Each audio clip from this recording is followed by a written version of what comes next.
Bienvenidos, mis queridos jurados del fútbol, a la cancha del chisme.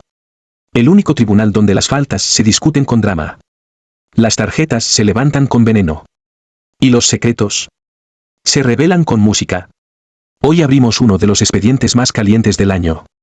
Hoy, mis chismosos y chismosas, juzgamos el futuro de Lamine Yamal. Porque este no es un caso cualquiera. No es un chisme pequeño. No es una polémica más. Este es el caso del siglo. ¿Debe Lamine Yamal jugar con España, o debería haberse ido con Marruecos, la patria de su padre? Y lo más fuerte es que este juicio se abre justo después de la última bomba. Lamine no pudo unirse a la selección española por culpa de una intervención médica sorpresa. La RFEF acusó al Barça de ocultar información. El Barça respondió atacando a la federación. Y en medio de todo este incendio, ¿quién quedó quemado? Exacto, Lamine Yamal.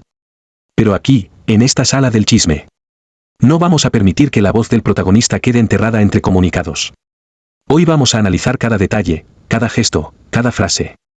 Vamos a reconstruir lo que nadie quiere contar. Vamos a poner a España en el banquillo. Vamos a llamar a Marruecos como parte acusadora. Y, sí, también vamos a interrogar al Barça como testigo clave, giro de guión desde el primer minuto. Lo que pasó en esta última convocatoria no fue casualidad. No fue un simple parte médico. No fue un malentendido inocente. Hay tensiones. Hay presiones.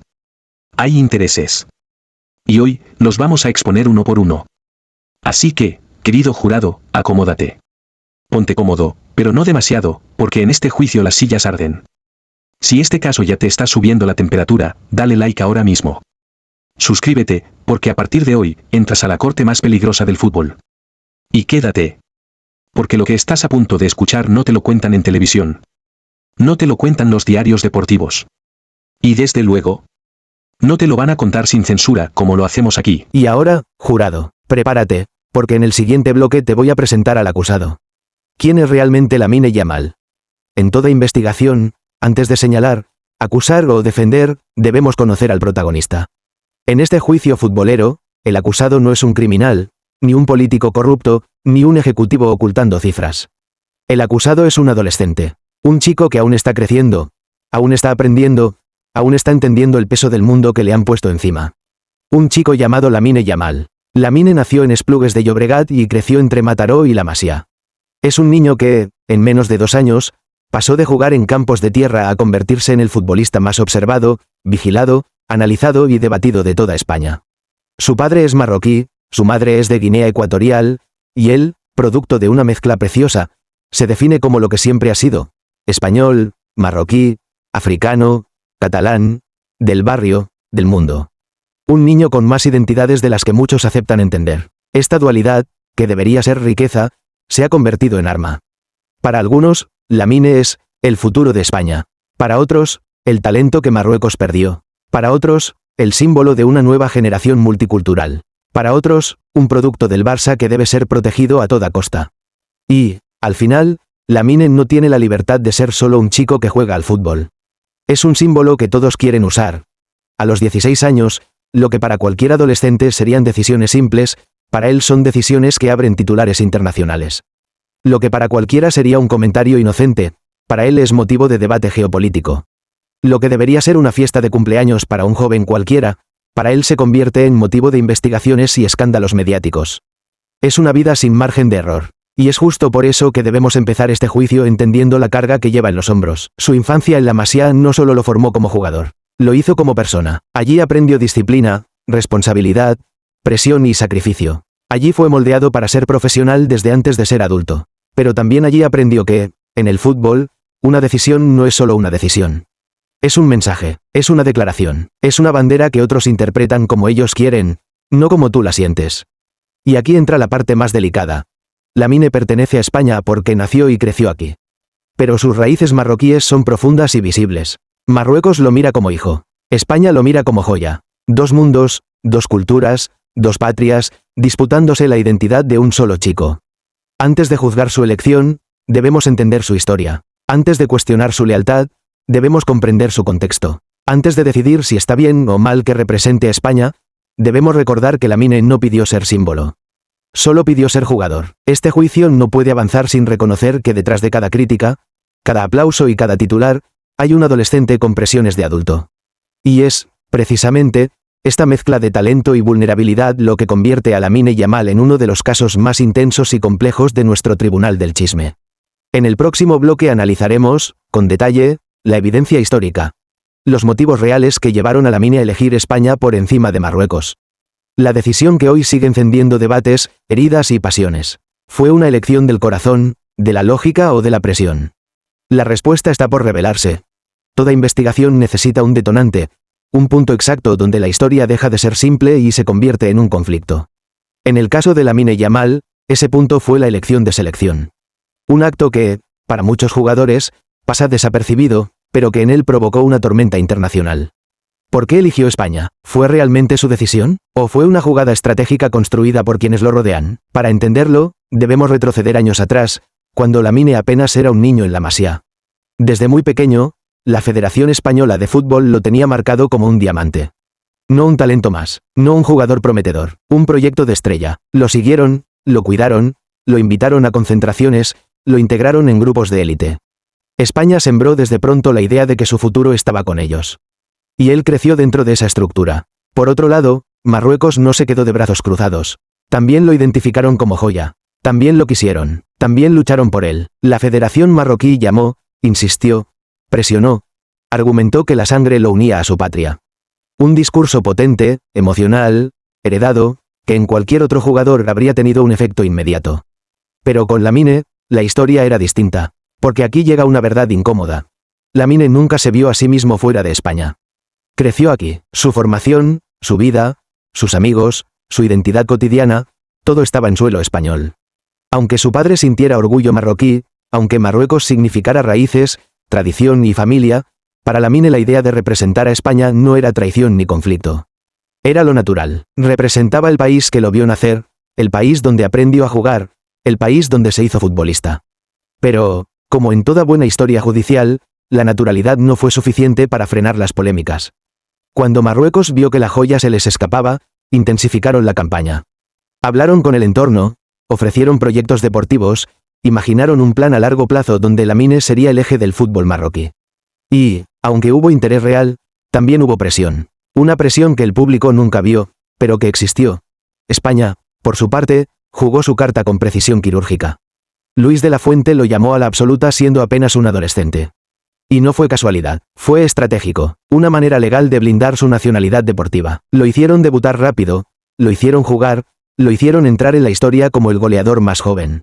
La federación sabía que, una vez jugara partidos oficiales, Marruecos se quedaría sin opciones. Y así ocurrió. El debate estalló. Para Marruecos, España robó un talento.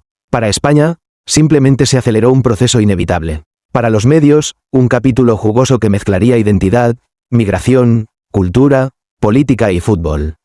Para el mundo entero, un caso que revelaba cómo un adolescente podía convertirse en moneda de disputa. Pero la pregunta clave sigue siendo, ¿fue decisión libre o decisión inducida? Si nos centramos en los hechos, Lamine jamás expresó deseos de jugar para Marruecos.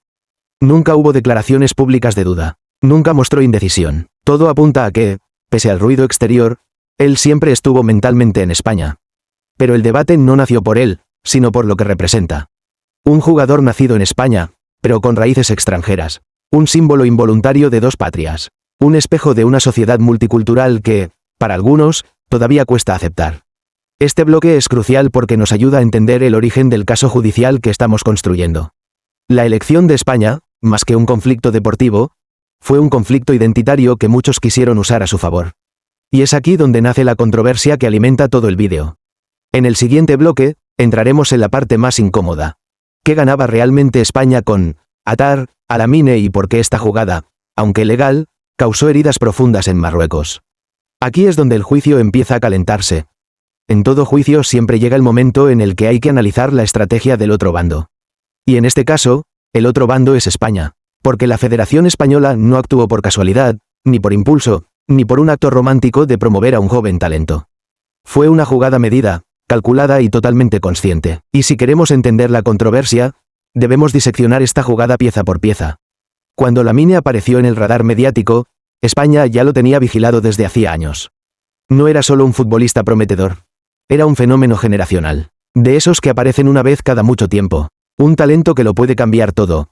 Audiencias, resultados, marketing, presencia internacional, identidad nacional, repercusión política.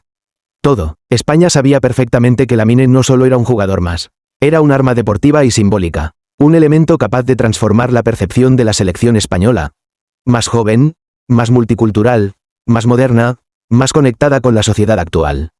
Un nuevo rostro, un nuevo discurso, una nueva forma de representar a un país en el que millones de jóvenes con raíces extranjeras no se sienten siempre reconocidos.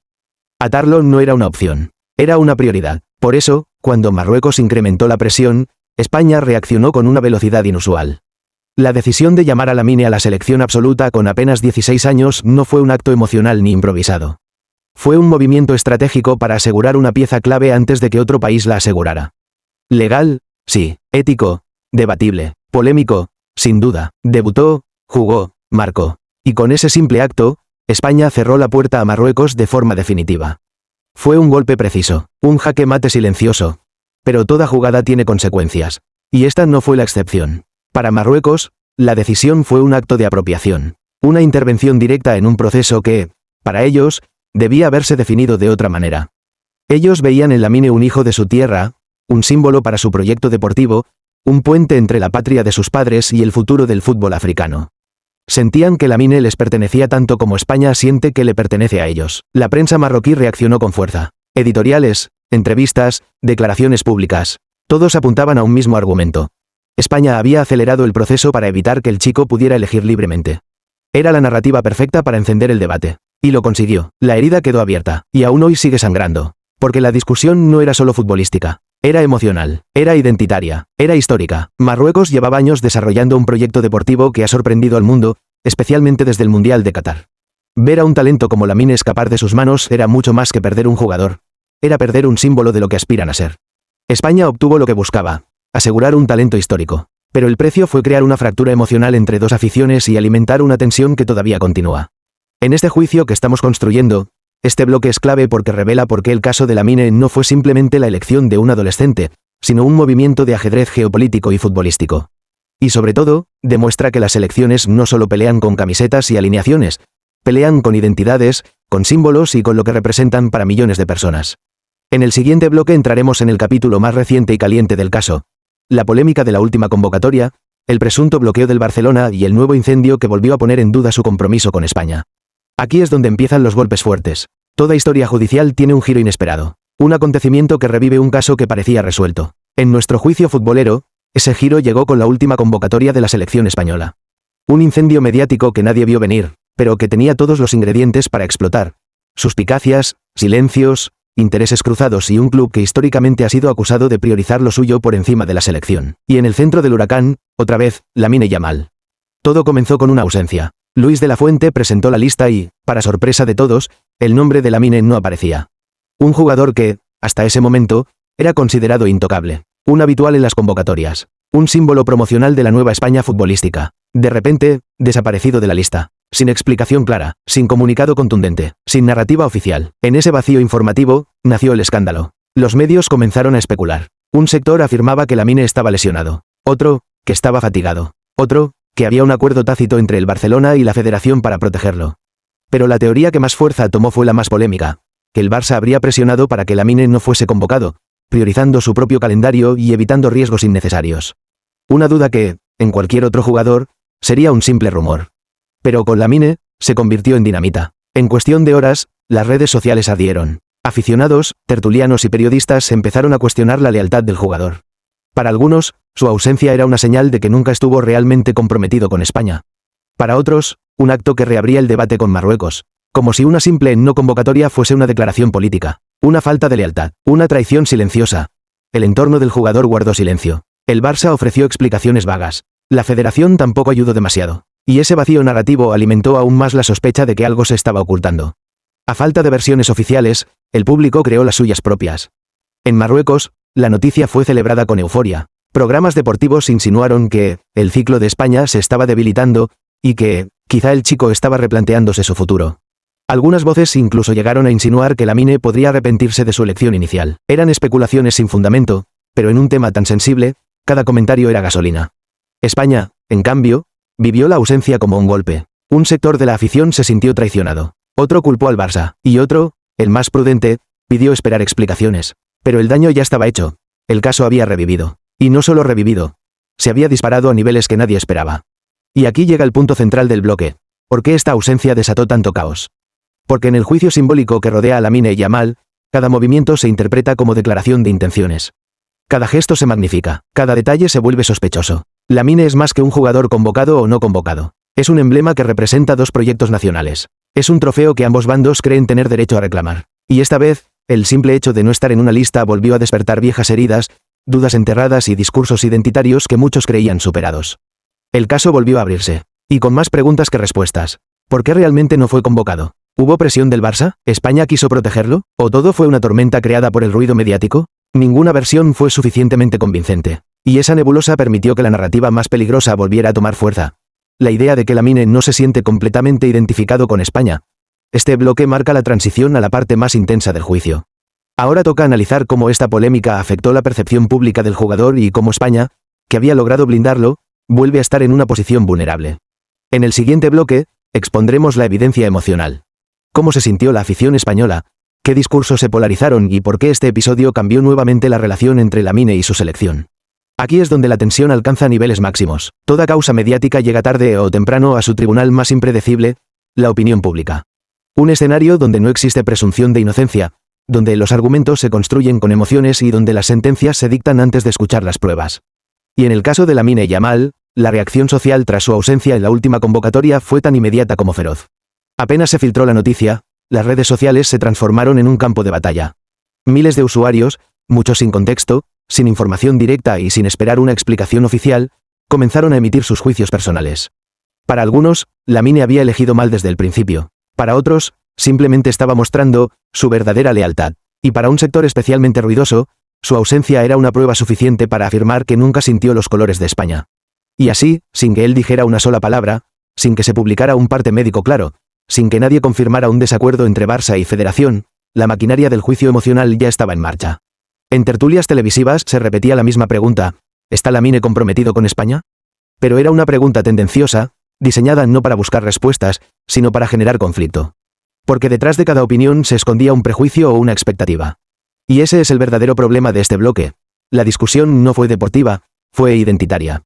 Sectores más conservadores usaron su origen como arma. Afirmaban que, cuando la situación se complica, los jugadores de doble nacionalidad dudan. Otros, en cambio, defendían la idea de que Lamine era víctima de un linchamiento mediático disfrazado de análisis futbolístico. El público español se dividió en dos corrientes principales. La corriente acusatoria, convencida de que su ausencia evidenciaba una falta de compromiso. Para ellos, Lamine debería estar siempre disponible para la selección y cualquier ausencia no justificada públicamente equivalía a un acto de deslealtad. La corriente defensora, que veía en esas acusaciones un prejuicio encubierto. Para este grupo, el trato hacia Lamine era desproporcionado y cargado de interpretación emocional. En su opinión, a ningún otro jugador tan joven se le exigiría tal nivel de responsabilidad, entrega y transparencia. También apareció un tercer grupo, el oportunista. Medios y comunicadores que aprovecharon el vacío informativo para alimentar narrativas extremas que generaban audiencia. Las acusaciones se exageraron, las dudas se dramatizaron y el caso se convirtió, en cuestión de horas, en un debate nacional. Mientras tanto, en Marruecos, cada comentario crítico desde España era celebrado como un triunfo. Allí, la ausencia se interpretaba como una grieta en la relación entre el jugador y su selección. Algunos incluso afirmaron que el tiempo pondría a Lamine de vuelta en su verdadero origen, un discurso potente, emocional, pero sin sustento real. Y entre todo ese ruido, Lamine Yamal se convirtió en una figura atrapada entre expectativas imposibles.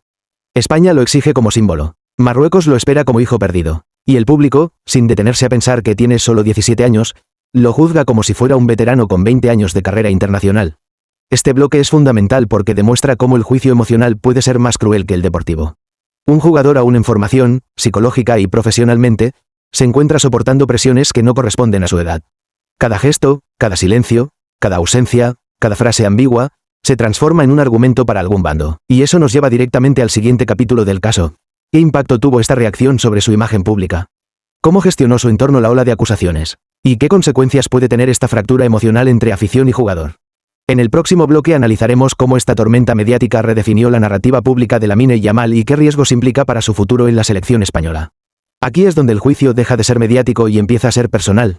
Todo juicio tiene un momento en el que las acusaciones dejan de ser ruido y empiezan a convertirse en consecuencias reales.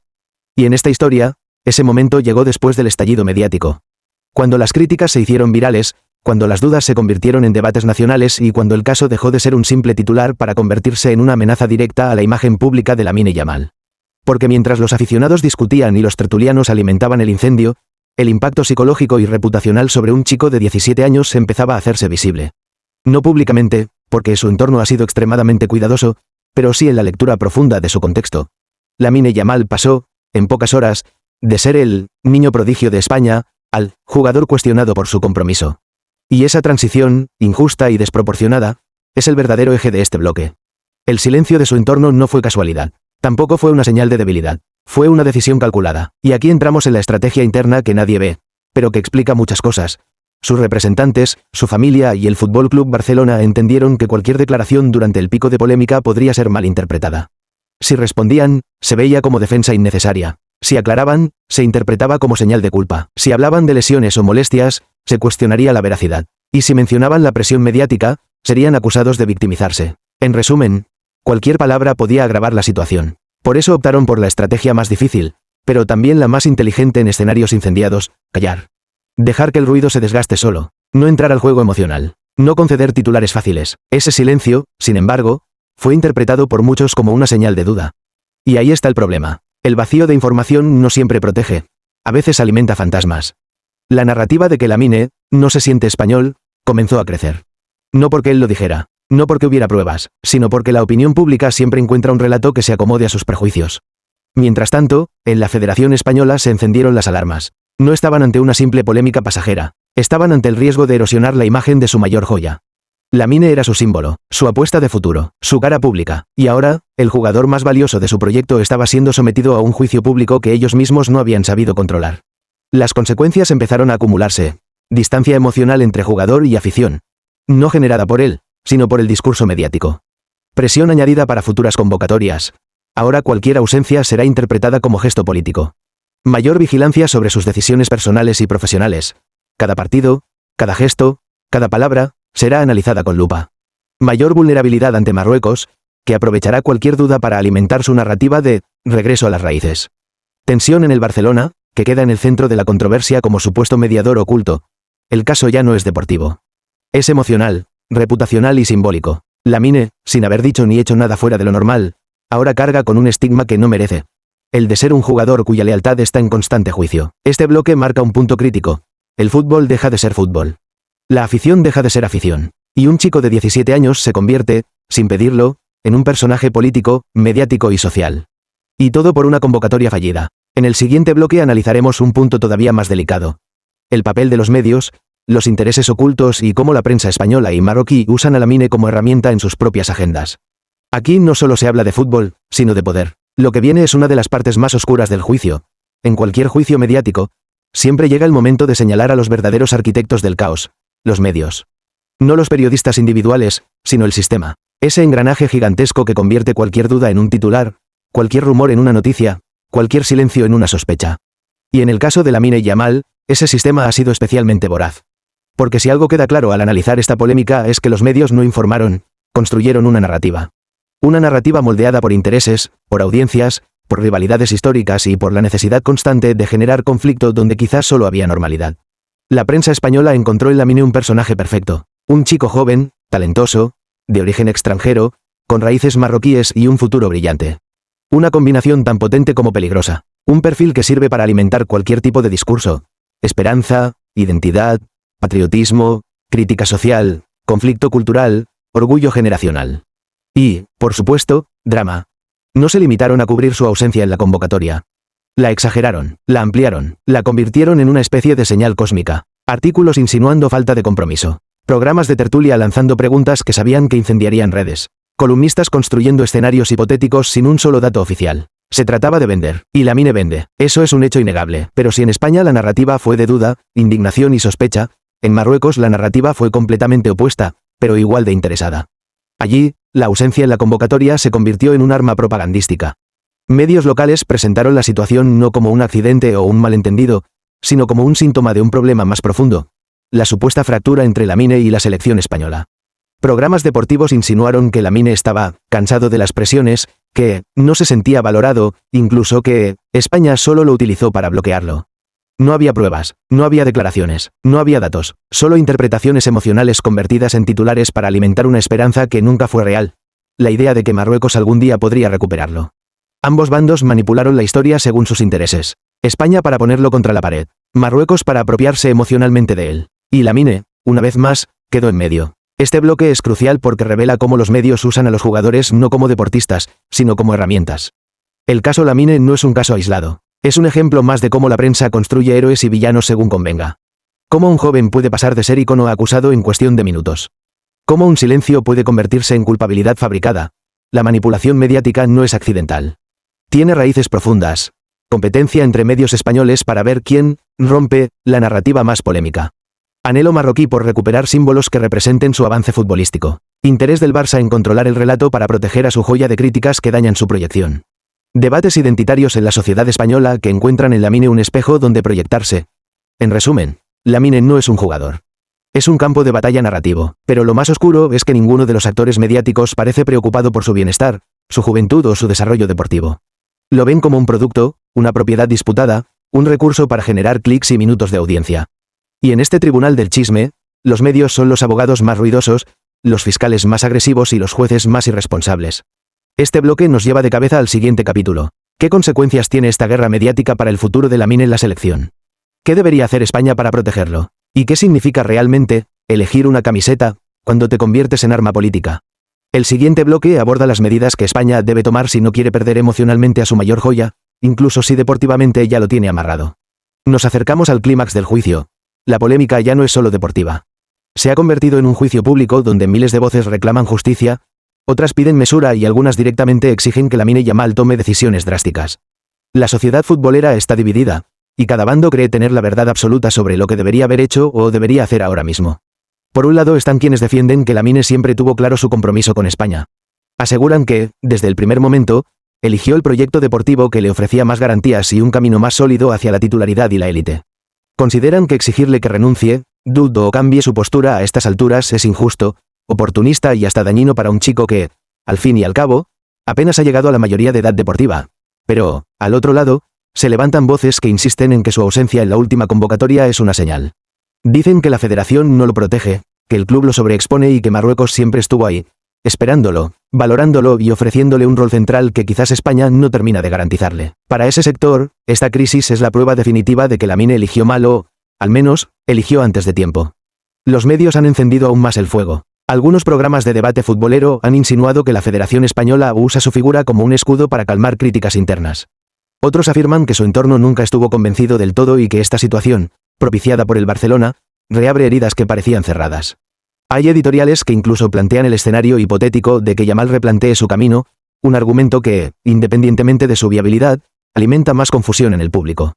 Mientras tanto, las redes sociales funcionan como un tribunal paralelo donde cada comentario, cada gesto y cada ausencia se interpretan como evidencia incriminatoria. La imagen de Lamine se convierte en un rompecabezas imposible. Para algunos es víctima, para otros es responsable y para otros simplemente un chaval atrapado en decisiones demasiado grandes para su edad.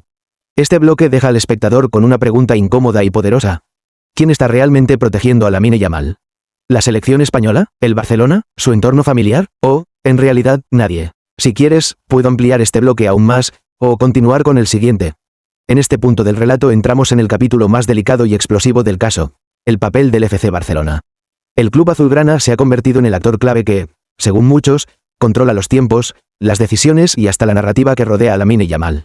La última negativa para que acudiera a la convocatoria de la selección española no ha hecho más que reavivar sospechas históricas. Desde los despachos del Barcelona se insiste en que todo se hizo para protegerlo, evitar lesiones y asegurar su progresión deportiva. Un discurso elegante, bien presentado, que suena a manual corporativo. Pero fuera de esas paredes, la interpretación es otra muy distinta. Muchos consideran que el club está tomando decisiones en nombre del jugador sin pensar en su identidad, su futuro internacional o el respeto hacia los compromisos de la selección. La polémica se ha disparado porque este no es un caso aislado. Al contrario, forma parte de un patrón que varios analistas vienen denunciando desde hace meses. La sobrecarga de minutos, la presión mediática, la exposición constante y el protagonismo forzado dentro del equipo han dejado a Lamine en una posición completamente vulnerable. Y, a ojos del público, la gota que colmó el vaso fue impedirle viajar con España. Una decisión que alimenta la teoría de que el club ve en Lamine no solo a una promesa, sino a un activo estratégico que debe ser gestionado con mano de hierro. Algunos expertos se atreven a ir más lejos. Señalan que el Barcelona teme perder a su mayor joya en un contexto donde los resultados no acompañan y el prestigio del club está más cuestionado que nunca. Mantener a Lamine cerca, disponible, bajo supervisión, sería, según esta teoría, una manera de retener el control total sobre su trayectoria. Incluso si eso significa chocar directamente con los intereses de la selección española y reabrir la herida de Marruecos. En los debates televisivos se han lanzado acusaciones fuertes. Se ha hablado de interferencia, de manipulación, de gestión tóxica. Y aunque nada de esto está oficialmente confirmado, el simple hecho de que tales ideas circulen muestra hasta qué punto la decisión del Barcelona ha polarizado a la opinión pública. Porque no estamos hablando de un jugador cualquiera. Estamos hablando de Lamine Yamal, el futbolista que muchos consideran el futuro del fútbol español. Aquí surge una pregunta que pesa como una sentencia judicial. ¿El Barcelona está protegiendo al jugador más prometedor de su cantera o simplemente está protegiendo sus propios intereses económicos y deportivos? Un interrogante que deja al espectador inquieto y listo para el siguiente giro del guión. Llegamos a uno de los puntos más sensibles y explosivos del caso. El escenario hipotético que lleva meses circulando en tertulias, redes y columnas de opinión. Una pregunta que muchos evitan formular directamente, pero que sobrevuela cada análisis, cada polémica y, especialmente, cada crisis entre el Barcelona y la selección española. ¿Qué habría pasado si Lamine Yamal hubiera elegido jugar con Marruecos? Esta pregunta, pese a ser contrafactual, es el centro de un debate identitario, emocional y deportivo. No es un simple «y si», es un examen profundo de las presiones, expectativas y fuerzas que han moldeado la vida del joven jugador desde antes incluso de debutar en la élite. Para empezar, muchos expertos coinciden en que Marruecos no solo lo quería, sino que estaba dispuesto a construir un proyecto deportivo alrededor de él. Lo veían como una figura central, una bandera, un líder natural para las próximas generaciones. En Marruecos se hablaba de Yamal como un símbolo, no solo como talento. Para muchos aficionados marroquíes, su decisión por España fue un golpe profundo, un desencanto que todavía hoy, en ciertos sectores, se vive como una especie de pérdida histórica. Del otro lado, España lo adoptó como el heredero natural, el nuevo rostro del futuro de la selección. Pero esa adopción vino cargada de responsabilidad, presión mediática y un nivel de exigencia desproporcionado para su edad. Y ahora, en plena tormenta con el Barcelona, el debate se ha reavivado. ¿Hubiera sido tratado igual en Marruecos? ¿O hubiera encontrado un entorno más protector, más paciente y menos condicionado por intereses comerciales? En ese contexto, surgen voces que afirman que, si Lamine hubiera elegido Marruecos, esta polémica ni siquiera existiría. No habría discusiones sobre convocatorias bloqueadas, ni enfrentamientos entre club y federación, ni debates sobre fidelidad o identidad. Sería el capitán emocional de un país que lo reclama con orgullo desde hace años. Pero también están los que defienden que su crecimiento futbolístico se ha dado gracias a España, y que jugar con la selección española le ha ofrecido un escaparate, un nivel competitivo y un prestigio que hubiera sido más difícil de alcanzar en otros contextos internacionales. Para ellos, plantear el «y sí» es una distracción que desvirtúa el compromiso que Lamine ha mostrado desde el principio. Sin embargo, lo verdaderamente impactante aquí no es la comparación entre las dos selecciones. Lo que estremece al público es la idea de que un chico tan joven haya tenido que cargar con un dilema identitario tan profundo, y que incluso hoy, habiéndolo resuelto, siga siendo juzgado, cuestionado y utilizado como arma argumental por diferentes sectores. Este bloque deja al espectador frente a un espejo incómodo. ¿Respetamos de verdad la decisión de Lamine Yamal, o seguimos intentando decidir por él? Este es el bloque donde el guión toma un giro más humano, más crudo y más revelador. Porque detrás de toda la controversia, detrás de la política deportiva, detrás del conflicto entre España y Marruecos y detrás del control férreo del Barcelona, hay un hecho que casi nadie quiere mirar de frente. Lamine Yamal es, todavía, un adolescente. Y sin embargo, ha sido empujado a un escenario donde las exigencias son de adulto, las críticas son de adulto, las responsabilidades son de adulto y las polémicas se multiplican como si fuera un veterano con 20 años de carrera. Es como si los medios, los clubes y las selecciones hubieran olvidado por completo que estamos hablando de un menor cuya vida ha cambiado a una velocidad que para la mayoría sería imposible de manejar. La presión que pesa sobre él es silenciosa, pero aplastante. Los titulares lo presentan como salvador de España o traidor potencial. Las redes sociales lo juzgan a diario, lo comparan, lo señalan, lo vigilan. Cada gesto, cada ausencia, cada palabra o incluso cada silencio se interpreta como una declaración de guerra para algún sector. Es una lupa constante que no descansa y que, en muchos casos, ni siquiera tiene en cuenta el bienestar del propio jugador. Algunos psicólogos deportivos han advertido que ningún talento debería soportar un nivel de exposición tan extremo a tan temprana edad. Pero esas advertencias se pierden en el ruido mediático, en los intereses económicos y en la narrativa épica que se ha construido alrededor de él. La historia vende más cuando hay drama, conflicto y tensión. Y Yamal, sin quererlo, Se ha convertido en el protagonista perfecto para esa función. Además, al ser un jugador tan único, tan diferencial, tan precoz, se ha creado una paradoja peligrosa. Se le exige madurez, pero se le niega el derecho a equivocarse. Se le exige compromiso absoluto, pero se cuestiona cada una de sus decisiones. Se le exige rendir, pero no se le ofrece un espacio real para aprender, crecer o fallar como cualquier joven de su edad. Este bloque expone esa injusticia con luz dura, sin filtros. Porque el juicio público que se ha levantado contra Lamine no solo lo coloca en el centro de un conflicto deportivo, sino en el centro de una tormenta emocional que nadie debería vivir a su edad. Y la pregunta que queda flotando, incómoda y necesaria, es esta. ¿Quién está protegiendo al chico detrás del fenómeno? Entramos en el tramo más tenso del guión, el momento en el que el público siente que algo no encaja, que hay una verdad oculta entre los titulares, que todo lo que se ha dicho hasta ahora, España, Marruecos, el Barcelona, los medios, las redes, es solo la superficie de un conflicto mucho más profundo. Este es el bloque donde el caso deja de ser deportivo y se transforma en una investigación sobre cómo se construye y se manipula un relato público. Detrás del escándalo por la convocatoria perdida, detrás del debate identitario y detrás de la presión juvenil, hay actores invisibles moviendo hilos. Representantes, directivos, asesores, ejecutivos de marketing, estrategas de imagen. Un entramado de decisiones que, sumadas, moldean la percepción que el mundo tiene de Lamine. Y aquí es donde el guión toma un giro casi detectivesco. ¿A quién le conviene realmente que esta polémica siga viva? Algunos analistas señalan a la Federación Española, interesada en reforzar una narrativa de unidad y pertenencia usando a Lamine como símbolo de una nueva España multicultural. Otros apuntan al Barcelona, que necesita mantenerlo cerca, controlado y asociado a su marca en un momento de crisis institucional.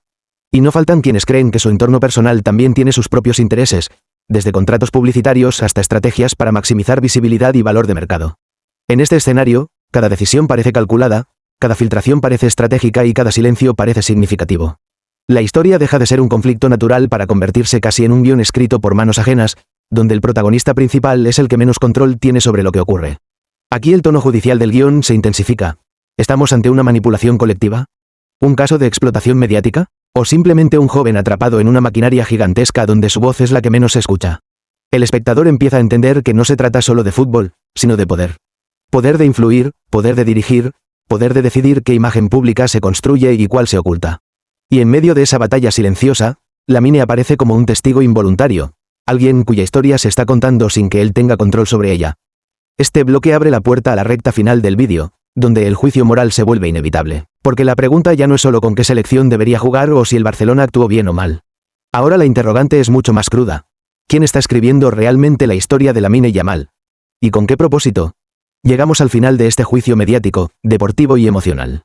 Después de repasar cada evidencia, cada polémica, cada manipulación y cada silencio incómodo, solo queda una conclusión posible. Lamine Yamal ha sido convertido en un campo de batalla en el que España, Marruecos, el Barcelona, los medios y hasta su propio entorno luchan por apropiarse de su historia.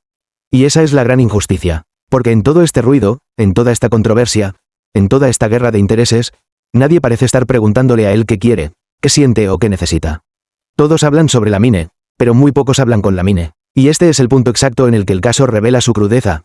Estamos construyendo expectativas de adulto sobre los hombros de un chico que apenas está empezando su carrera. ¿Debe jugar con España? ¿Debió elegir Marruecos? ¿El Barcelona está protegiéndolo o controlándolo? Preguntas importantes, sí. Pero hay una que pesa mucho más. ¿Le estamos permitiendo ser simplemente un joven con talento, o lo estamos empujando a ser un símbolo obligado para satisfacer nuestras propias narrativas? Y aquí es donde el vídeo toma su última curva decisiva. La sentencia final no la emite el fútbol, ni la prensa, ni los directivos. La emite la gente, la emites tú, porque al final, el juicio social nace y muere con el espectador. Con la forma en la que interpretamos los hechos, con lo que compartimos, con la manera en que opinamos, apoyamos o atacamos. Y tú, que has llegado hasta este punto del vídeo, tienes un papel fundamental, decidir qué historia quieres alimentar. ¿Queremos un Lamine Yamal libre, respetado y protegido? ¿O uno atrapado en polémicas que otros generan para su propio beneficio? Ese es el verdadero veredicto. Si quieres que más gente abra los ojos sobre este caso, si quieres que se escuche la verdad completa y no solo lo que conviene a unos pocos. Comparte este vídeo, déjame en los comentarios tu propia sentencia. ¿Quién está usando a Lamine Yamal y quién lo está protegiendo de verdad? Suscríbete, activa la campanita y únete a la cancha del chisme, donde no rehuimos la polémica, la destapamos. Porque aquí, en este canal, la verdad no se esconde.